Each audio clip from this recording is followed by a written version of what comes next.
มื่อนี้บิ๊กจะมาในรูปเห็นของตัวเองให้เป็นของสตูดิโอ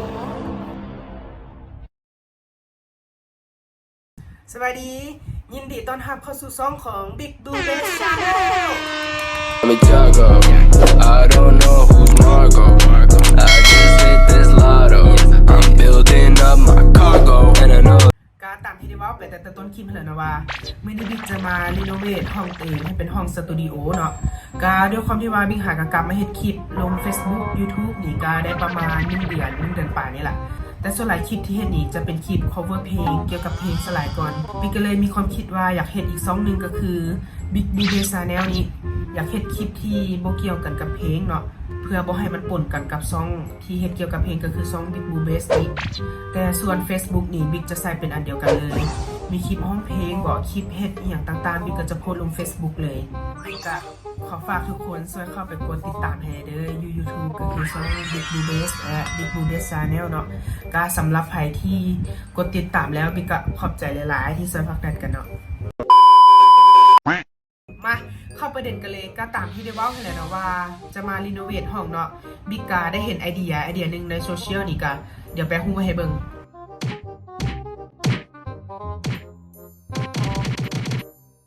ไอเดียตัวนี้นี่บิ๊กก็ได้เห็นมาโดนเติบละได้เห็นมาหลายปีละแต่ตอนนั้นหันบ่มีความคิดที่จะอยากเฮ็ดจักเทื่อเพราะว่าบ่มีเงิน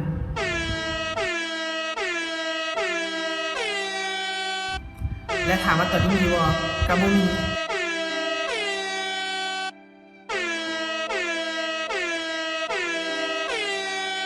แต่จังใดบิ๊กก็จะเฮ็ดเนาะเพราะว่าจังใดตัวเองก็ได้ตั้งใจที่อยากเฮ็ด YouTube แล้วก็เลยว่าอยากจะเฮ็ดเป็นห้องให้มันงามๆดีๆเลยแต่ก่อนอื่นนี่เราต้องเริ่มจากการเมียนห้องก่อนเนาะแต่บิ๊กเบิ่งคักละคือสิบ่ได้เมียนอย่างหลายดอกเพราะว่าบิ๊กเป็นคนที่มักสะอาดนะมาเราลองไปเบิ่งห้องกันเลยอันนี้ก็คือเตียงนอนของบิ๊กเนาะเป็นจังซี่เลยห้อง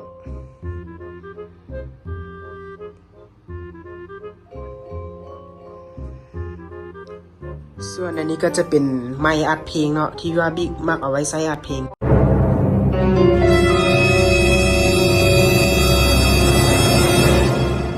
แต่ก่อนอื่นนี่เราต้องเริ่มจากการเมียนห้องก่อนเนาะแต่บิ๊กเบิ่งคักละคือสิบ่ได้เมียนอย่างหลายดอกเพราะว่าบิ๊กเป็นคนที่มักสะอาดนะ What the fuck ก็ตามนี้เลยเนาะสภาพห้องอันนี้ก็คือบอนที่บิ๊กเอาไว้เรียนหนังสืออ่านบทเรียนหรือว่าจะ cover เพลงอหย่างกะอยู่บอนนี้บอนเดียวเลยก็คือตามที่เห็นในรูปนั่นแหละก็คือบิ๊กจะเฮ็ดเป็นเตียง2ชั้นเนาะส่วนทางกองนี่ก็จะเอาบอนเรียนหนังสือบอนเฮ็ดเวียกอย่างนี้เข้าไปในกองหั่นแล้วก็ส่วนบอนนี้นี่อาจจะเฮ็ดเป็นบอนนั่งลิ้นหรือว่าบอนออกกำลังกายไว้ให้ตัวเองแน่ตอนนี้ก็ใบมาดุนเติบละสมควรฮอดเวลาที่จะเริ่มลงมือเฮ็ดละมาไปเบิ่งกันเลย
2,000 years later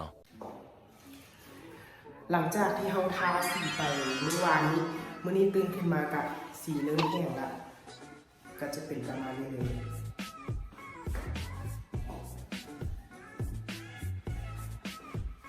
มีแต่ว่าต่อไปก็ถ้าให้สร้างเป็นมาเฮ็ดเตียงให้เนาะแล้วก็จะเก็บสีตื่นน้อยนึง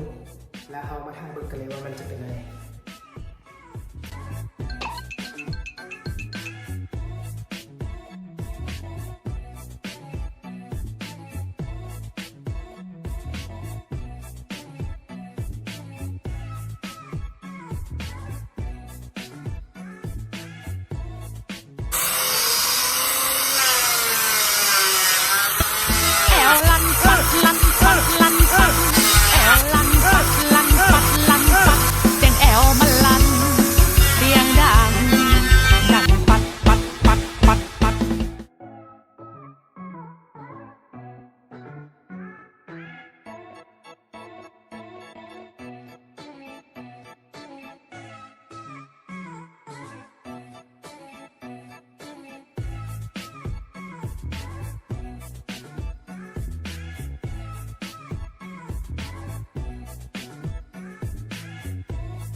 Her name is Not Margo or Mango.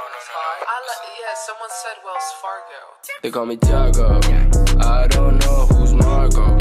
I just hit this lotto. I'm building up my cargo, and I know that I gotta go. They call me Tiago. I don't know who's Margo. I just hit this lotto.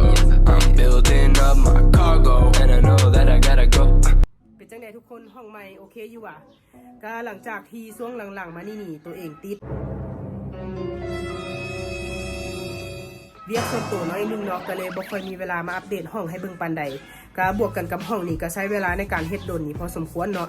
ก็เลยว่าบ่ค่อยมีเวลามาคลิปให้เบิ่งเพราะว่าคลิปนี้นี่ก็ใช้เวลาเฮ็ดเป็นเวลา1เดือนพวกเราก็สิได้ลงให้เบิ่งและวันนี้เนาะเฮามีเวลาว่างละแล้วห้องสตูน้อยๆของเฮานี่ก็แล้วพอดีมื้อนี้นี่ก็จะมาถ่ายให้เบิ่งว่าห้องนี่บอนใดมุมใดนี่เป็นแนวใดเนาะก็สิถ่ายให้เบิ่งทุกคนคือสิท่าเบิ่งแต่ดนละไปเบิ่งกันเลยหลังจากเข้าห้องอหย่างมานี่เฮาก็จะเห็นตู้ลิ้นชักแล้วก็ตู้เครื่องเนาะวางไว้บอนนี้เลยและส่วนบอนนี้นี่ตัวเองก็สิใช้เป็นบอนเฮ็ดเวียกหรือว่าอ่านหนังสืออหยังก็สิอยู่บอนนี้ถ้าว่าเมื่อยแล้วก็สิลงมานั่งลิ้นอยู่บอนนี้เนาะส่วนอันนี้กับป้ายของซองเฮาเลยเนาะ Big Blue Base ภาพเต็มๆก็จะเห็นเป็นประมาณนี้เลยส่วนต่อไปก็ขึ้นไปเบิ่งเตียงของเฮาเลยเนาะ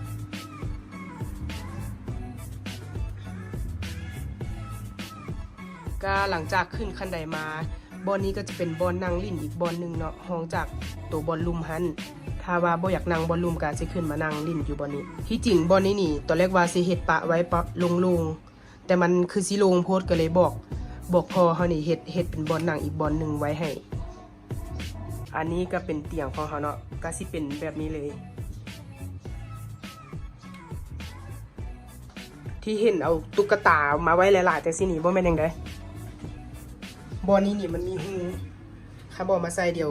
ตกลงไปคอหักตายซ้ำแล้วอันนี้ก็จะเป็นวิวจากชั้นถึงเนาะก็จะเป็นคล้ายๆแบบนี้